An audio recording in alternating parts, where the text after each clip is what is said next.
Good afternoon, class. Good afternoon, sir. Good afternoon, inspectors. Good afternoon, sir. Alright, so before we start, may I request everyone to please stand up for our prayer. Miss Cadavero, please lead the prayer.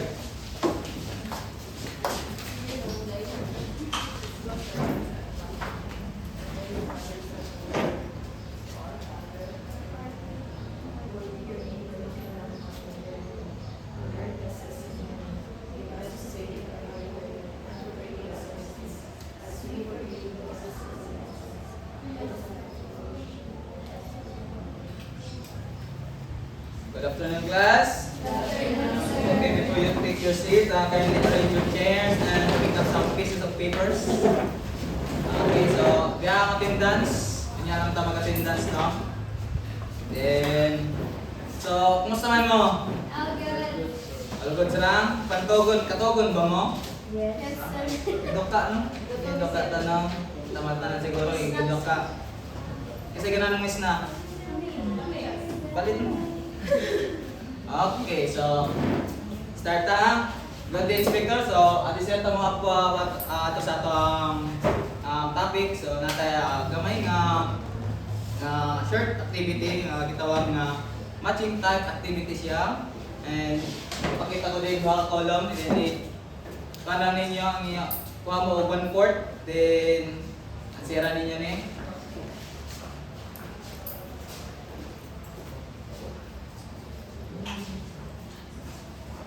Okay, so yeah, please read in chorus everyone. Match column A with the correct answer in column B. So tagal lang tamo 5 minutes, dali lang mo ni nakaan. Recorded na, sir. Oh, pwede na tayo, i-record din natin eh, submit na ko ni sir. Correct. Sige. Okay na? Sige yan. Sabay pa, pan. Okay na? Sabay pa. Papanak eh, gina. Please. Okay na? Okay na? Oh, okay na. Isa pa naman. Mr. Ed. Absent? Bakit sila kami? Physically present? But mentally absent? Okay na, sige lang. So, goods na? Yes, sir. So, what's answer number 1? F. Yes, basta. F kay practice lang. Number 2? D. Ala, sakto ba mo be? Hello? Check na. Balik kina kaninyo. Kailan na okay inyong direction ha? Correct me. Hari mo subo. Ako nga, jay, tulong. Sige. Baliktad. Bali ang ako, bali ang ako. Oh. Okay. Check mo tanan?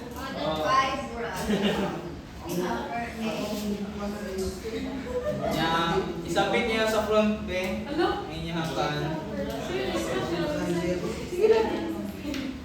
Bali ang I-recorded mo ni. Lihok ko. Display.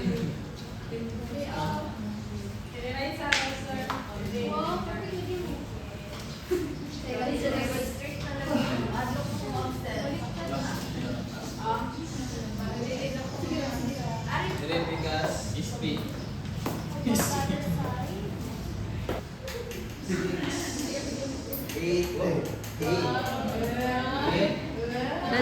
Najoy knowledge si Conser Region. So bisa to ang activity. Asa man possible nga nasa yung ng atong title sa atong topic. Region sir kay perfect. Anyone? Play, wrong answer sa inyo ha. Taglalan Sir ninyo. kay perfect. Inspection, kita pa. Food safety. Food safety, kita pa ilain. 50% sir. Procedure, okay. Possible. Wala na? So sa inyong answer, no? sulod gyapon sa ato ang ano ang kuan. Title tarong na ad. This afternoon ato ang topic is food safety and sanitary packaging regulations. So gyapon ang muhang answer Mr. Byong no. So please read in chorus everyone.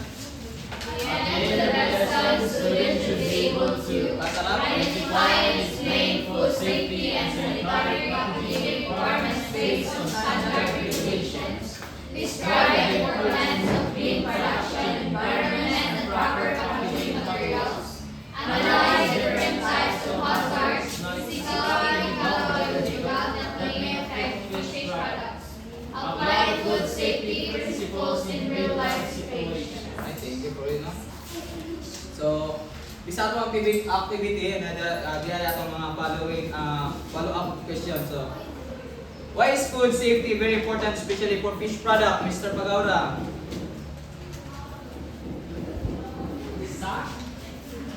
Why is food safety very important especially in fish products?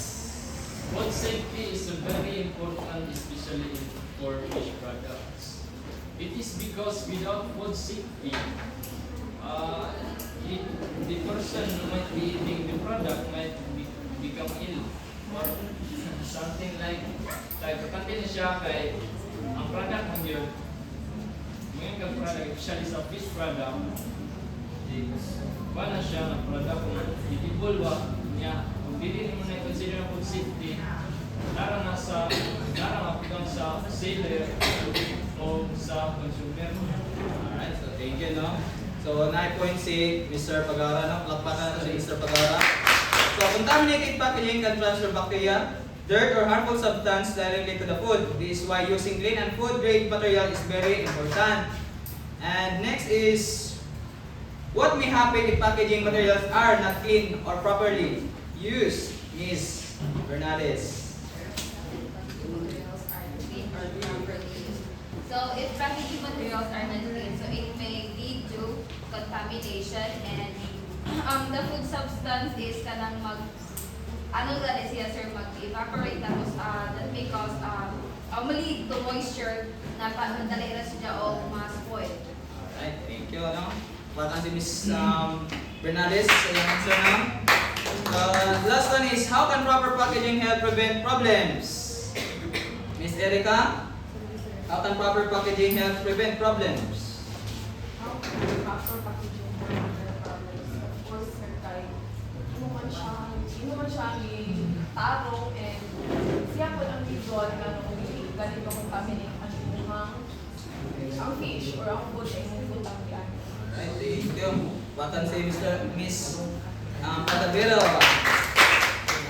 So, therefore, food safety and sanitary packaging are not just requirements, they are responsibilities. They ensure that food we eat is safe, clean, and good quality. So, let's dive in sa atong punod sa atong topic ron.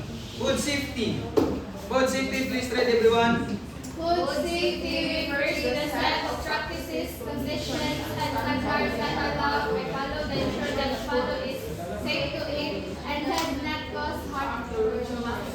It includes proper and hygienic preparation, storage, and packaging of food products. So, okay, thank you. No? So, anong importante yung kayo ang food safety yun? Miss Diande? Stand up. Anong kinanglan mo kayo? Anong kinanglan mo na ang food safety? So of course, we need the food safety since that para ma-practice ganit taas, may kung natin business, so para ma-practice nato ang proper o kung saan na siya pag-imo since kung wala ka ba food safety, pwede siya makatawag sa kapalitan.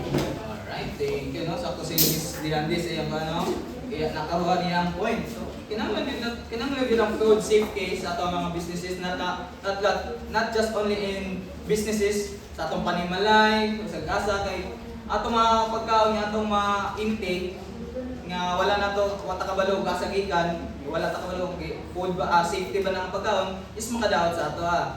The next is sanitary packaging. Please read it everyone. Sanitary packaging is the use of clean, safe, food grade materials along with proper handling procedures to protect food from contamination during storage, transportation, and shipping. sanitary packaging. So yung pinaka main purpose gyud sa sanitary packaging is iligan. Safety. Ma'am, safety and Clean, tapos dili contaminated. yes, that's right. Tubagin mo ang tubag. Clean production environment. So, clean production environment. A clean production environment includes clean tools and equipment, sanitized working area, proper personal hygiene of workers, gloves, and hairnets. So, kita ba sa itong mga panimalay, sa itong mga businesses nga na itong natrabahoan, na-manage ba, nakataon ba tani nga mga procedure, akan, clean production environment, nakaagi ba tani? Isa may nakaagi diri og insito na sa food processing, sa ilang panimalay. Pag-imo sa ato ang kuan, sa ato ang good jam making, sa pickle, na-observe ba ninyo ning aming mga clean production environment? Like clean tools, sanitized working area, proper personal hygiene, o kasi eme lang mo ato sa inyong video. Okay ha? Then, ano kinahanglan mong gyud nga mo-follow ang mga workers sa kanang proper hygiene practices? Miss Janine. Why should workers follow proper hygiene practices? Ano kinahanglan mong gyud mo-follow ang mga workers proper hygiene practices? Should follow the safety practices because, especially sa business no, na you have to provide a good product for the people to consume na you have to make sure na limpyo because it can affect their health. Especially sa business na anay mga law nga which is need mo follow. Then if you're not kuan nga ni dili ka ibaling waya ka ni follow is pwede madawda or makasara ang imong business kay bisan dili business bisan sa imong bayay you have to make sure para sa ako as a mother no na need na ko takaon ang clean na pagkaon sa ako na kay para healthy na ka make sure ko matawag ang ako. Right, thank you. Pagkakalit din, no? Yes, because even a clean product can become unsafe if handled by dirty hands or in a clean environment. Isa kung sa panakain lang ang inyong mga product nga din kasi yung matubangan, bugaw inyong environment, inyong kamot, nga ipaghawid na pag-process na, walay pulo sa inyong hinlo na pagkaon. Packaging barrier properties.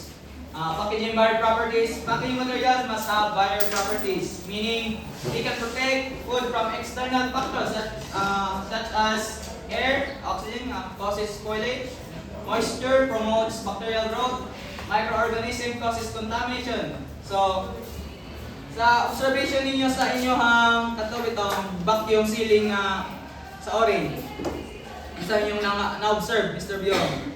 Sir, in terms of the para sa packaging sir is ang package after a week, 2 weeks po sir. Yung sugat from again sa unang primerong simana sir, na kami basa. Sa irong simana na sir, literal yung basa sir kay niya ang packaging po. Kay tubig pero kamo sir ang product sir is tubigon po sir mo siguro po sir. Tubigon. Okay, so ang iyong pagka-seal ba, isugot ba? Good yun sir. Sugot. So, naagya pa yung gamit-gamit ng hangin nga paan, nga na ba? Okay, hangin sir. Kung sir, punta ka sir is nakakusot sa tubig sir. Tubig yun. Tubig sa product sir. Okay. So, nakita ninyo natin air, moisture, and microorganism, causes spoilage ng air, promotes bacterial growth, causes contamination ng microorganisms. Then, next is type of hazards. So, type of hazards, mabasa na ba? Yes. So, please read everyone. Basa lang. Physical hazards. Objects that should not be in food. Examples. Hair, plastic, glass, dirt. Okay, wait. Interrupt sa nga. So, kanang mga example, nakita ba ninyo na sa inyo ang mga pagkaon? Oh, sahay. Hindi ka sa sir, pagka nagtingog. Ang buhok. Ang buhok, tangan. Inuan, sir. Sa dinungan. Magpakalakalami sa dinungan. Then, nakay mga plastic sa inyong mga pagkaon? Nakakatulong lang one bite. Ikaw kay may plastic. Okay, ba? So, wala nga, brief nga kaning packs. So, sa ito mga kinakaon doon, like fish, na kanang raw, is, did you know nga, ang kanang fish is, kanang more on plastic, microplastic bitaw nga nagina-consume nila sa dagat is ma-consume po nato. So sa every time na itong ginataon ng atong mga fish products, nag-consume po tayo mga microplastics. So ang microplastic is dangerous to our Health. yes, health. So, saan man na to ang pag-prevent ng microplastics? Jay ko ka Ano ba yun, sir? Mister? Avoid throwing. Zero kaon? Then, saan man yung pag-survive sa adlaw-adlaw? Hindi ka makaon. Magkarni ng limitin, sir. Then, kana po nga usapod ko, kung mag-carne po ka, then, addition lang, ang mga carne po na to ron is, kaning, ano itong contaminated na po sa, ano, kanang bitang, kanang nanapag-yapon sila, kanang micro, plastic sila, mga panglawas. Jay ko ka Magkutan mo kami, sir. Makatan, okay, yung sa pa. Avoid throwing plastics in the ocean. Yes, that's right. Miss Bremen, at sa ganito? Avoid throwing plastics in the ocean. Oo, kana. So, kung Sir, para how can you implement avoiding throwing plastic or dumping plastic in the ocean, sir? oh, o ka na nga pangutana is Mr. Edo, kung i-start mo sa mong kaugalingon, masundog na sa lain. If ikaw maglabog-labog sa gasa, malabog ni masarakan, please start to yourself at the sir Sir, I'm limit. not that kind of person, sir, na labog-labog, sir, pero nakamagya ko na issue, sir. So, nalagay na issue din, nag-introduce ang recycling. Yeah, recycling. Then, MRF. Napailain nga ito rin nga mga biodegradable nga mga practices na para makuan. So, ano yung mga usang nga kan? So, continue sa kan. Number 2. Chemical hazard. Harmful substances that contaminate food. Examples: cleaning agents, pesticides, toxins. Karap sa kutro ha. Sa kaan ba? Sa atong mga pagkaon, naabali nga mga substances. Sa atong mga palibot. Sa atong mga palibot. Good coloring, sir. Food coloring, chemical, yes. Sa mga atong mga pananom, yung sa atong ibang spray. Pesticide, sa palain. Isa may na yung mga basakan diri ah. Oh, kana ang chemical hazard. Then continue sa number 3. Biological hazard. Safety mechanisms that cause illness, examples: bacteria, viruses, parasites. So sa to mga taning sa biological hazard, naka-ensure ba ta nga atong ginataon is free from bacteria, viruses, and parasite? Ano makaingon man mong ano? Mga practices, unsa man ninyo mga practices ninyo Sir, pag-address because ninyo? they are dealing for a purpose. Well, Mr. Elo, please stand up. Go, Because sige. dealing for a purpose, sir. Kung wala sila, sir, is medyo unbalanced ang ato ang eco. Wow, sakta Mr. Elo, no? Nice. Nice, good move yung mga answer na, no? Then, next is food safety regulations, the law. So, according to Philippine National Standard, PNS 09-2018, ensures proper processing and hygiene. PFAR Administrative Order number 19, section 2021, provides sanitation guidelines for fish processing. And Codex Alimentarius, International Food Safety Standards. So, ini ang mga food safety regulations, ang mga na-implement aning nga mga section ang ba nag-implement aning nga mga aning food safety regulation. So, sa ganito ay gaan sa paper Mr. Byong. Bureau and friends and relatives, sir. Alright, so ayun yung nalintiya nga pag kaninyo malabag ninyo ang law about food safety, kani ang mutugis ninyo nga mga sectors. So, in summary, please read everyone.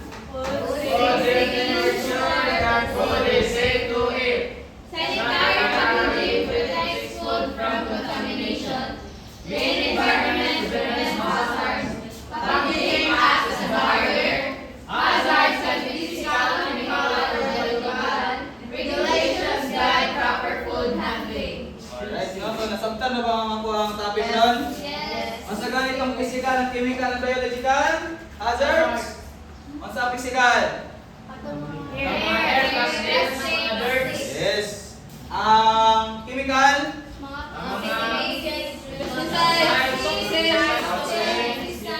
Ang biological?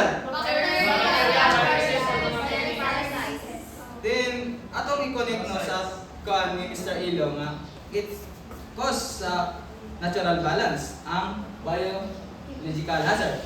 Why is it hazard man ang katong nga mga sa kaning mga bakterya? Mr. Elo? Di ba kiningon naman nga ang biological, ang biological is makuha niya nga ang safety bitaw. Imong tubagay na ba? Then, anong na-hazard man noon siya? Well, we are hazardous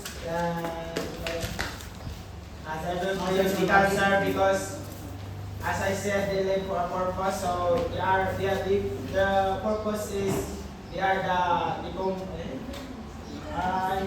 decomposers of the dying animals. Say arakan. Mamatay ang mga tanom, sir. Kaya kung wala sila, wag man mo decompose na nila, sir. Alright. Hindi na kayo ka-add, Miss Primel. Natatawag ko. Ganun, kung biological, itong tawag ni Mr. Elo, yung ano mo, hazard man siya. Mabilang man siya sa hazard. Because hazard means harmful sa ato ang health. That's why it's called hazard ang biological, because there are microorganisms that can cause illness sa ato. Like for example, itong E. coli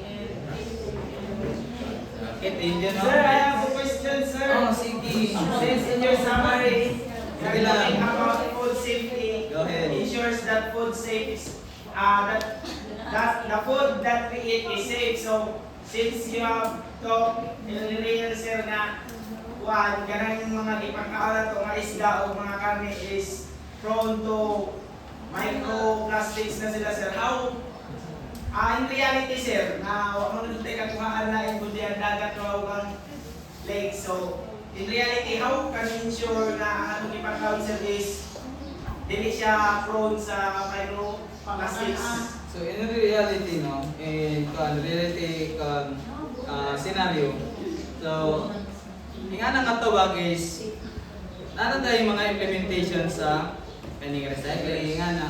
So kinako dili ka gusto kung dili ka gusto nga paano yun na ma-expose ang microplastics is mo kaon ka og utan. First one, be a vegan. Vegan ka. Then promote ka og kaning SDGs katong sa nang SDG kalimot mo sa nang SDG SDG 16 man ata na times daily. So ano yung buhaton nga mag-minimize, i-balance mo yung mga food intake. Like kaon ka less lang ka og kanang kitay, di ba kay protein man pud ang isda, makakapog ka protein sa egg. Then yan na lang, balance lang ka para ang microplastics sa imong ma-intake sa imong lawas is really too much.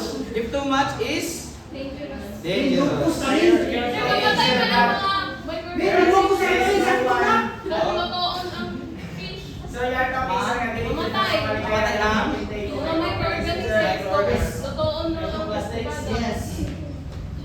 Mamatay ang mga bacteria nga kanang dili sila mamatay og heat bitaw. Nga kuan bisa kung sa iyo kuan nga heat resistant nga mga bacteria mga organisms. Nga mo na yung makatabang sa imong lawas para mag-regulate imong healthy lifestyle. So wala na mga pangutana, mga addition din na, mga kalipgan. No sir. Sila na. So sa application, wala tayong application to na. Then so I want someone to generalize our topic this afternoon. Saan? Anyone? Ito? Region sir, kay perfect. 4. Region sir. Sir, region. Abrio. Please. Short lang. Nakuan. One sir. Your topic is all about how the food will be secured and hazard.